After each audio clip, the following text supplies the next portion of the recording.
সালাম আলাইকুম। আসলে ১৬ তারিখের যে নিউজটা যে আপনার বিটিআরসি থেকে দেওয়া হয়েছে যে মোবাইল ফোন যেগুলো আনঅফিসিয়াল ওগুলোর নেটওয়ার্ক সম্পূর্ণরূপে বন্ধ করা হবে।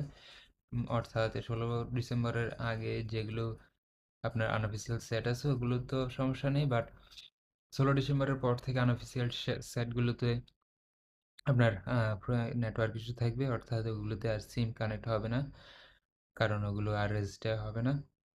সো এটা নিয়ে খুবই মিক্স একটা প্রতিক্রিয়া, যেখানে আমরা দেখতে পাচ্ছি যে যারা আনঅফিসিয়াল সাইটগুলো সেল করে তাদের বিভিন্ন ধরনের আন্দোলন করতেছে তারা, কারণ এটা প্রায় তারা দাবি করতেছে 22 থেকে 30 লক্ষ 25 লক্ষ মানুষের একটা কর্মস্থল কিংবা একটা রুজি রোজগারের জায়গা।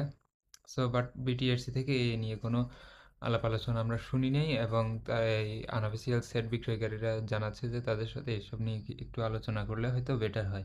আর যে 57% ট্যাক্সটা আমাদের বর্তমান অফিসিয়াল সাইটগুলোতে, অর্থাৎ 1 লক্ষ টাকার একটা সেট আমাদেরকে 1,57,000 টাকা দিয়ে কিনতে হয়, মানে 57% বেশি ট্যাক্স দিয়ে আমাদের ফোনগুলো কিনতে হয়, যেগুলো আমরা মোটরসাইকেল কিংবা কারগুলোতেও দেখি হিউজ পরিমাণ ট্যাক্স। সো এটা আসলে একটা সমঝোতার মধ্যে আনতে হবে যাতে সকলের নাগালের বাইরে অফিসিয়াল সাইটগুলো থাকে, কিংবা যারা আনঅফিসিয়াল সাইটগুলো সেল করছে তারাও যাতে আপনার একটা ব্যবস্থা করতে পারে। সো এই সবগুলো বিষয় নিয়ে অবশ্যই আমাদের চিন্তা করা দরকার।